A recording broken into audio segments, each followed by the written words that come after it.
Hello and welcome to this spot. I'm your host Binaya Dahal. Today we are joined by the Professor Rabindra Nepal, an expert in economics at the University of Wollongong.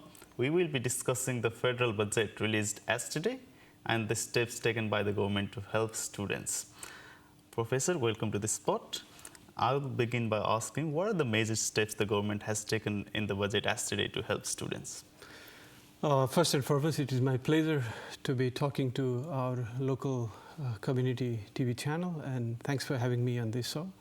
So the whole federal budget yesterday was centered around the cost of living relief, and the government did undertake, or at least the government announced plans to undertake various direct and indirect measures to support every struggling Australians out of this cost of living crisis. Obviously, a 20% HECS debt cut has been a major talking point for students. What does it mean? How does it go for the students? How does it impact? I think it is actually a welcome news to hear at a time when the higher education sector in Australia is really struggling with the uncertainty around the flow of international students. So although the HECS is more of a domestic student support, I think it makes university education now much cheaper than what it was before, and that should be a good news for the university in terms of attracting potentially more domestic students into the university higher education. Of course, the election is around the corner, and if the Labor does not get re-elected, do you think the coalition have any plans to support students better with loans and everything? Well, I think the coalition will still come up with some alternative plans to support students, and not just students, but more younger Australians, because if you look at the demographics today across every Australian state and territories, the number of Gen Z millennials and young Australians now, they are surpassing the number of baby boomers. So in that sense, the younger Australian cohort is an important voting segment, for any political party. So obviously, any public policy which the government aims to achieve through its budget announcement will need to serve as music to the ears of these young voters, so that it will have a consequential outcome in the forthcoming elections.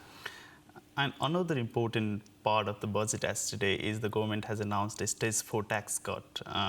What does it mean and how big is it? Well, the government did announce a tax cut yesterday, equivalent to around 17 billion of tax relief to all Australians. So, obviously, no one likes paying tax. So, having little tax to pay than before is a welcome news for all Australians.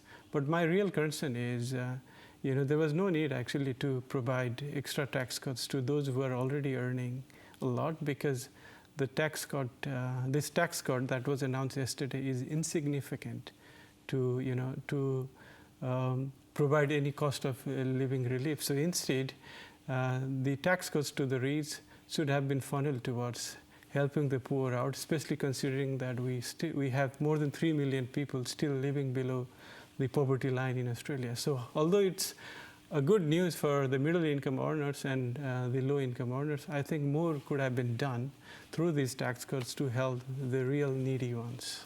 Is there anything more you would like me to add?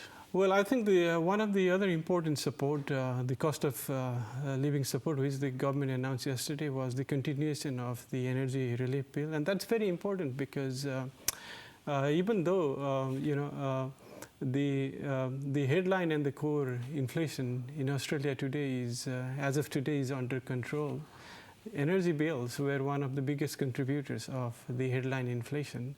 And the past energy bill relief, which the government did offer, actually worked in reducing this headline inflation. So the continuation of that scheme is certainly very welcoming. So. Thank you, Professor, for letting me put you on the spot. This is Binaya Dahal, UOWTV. you.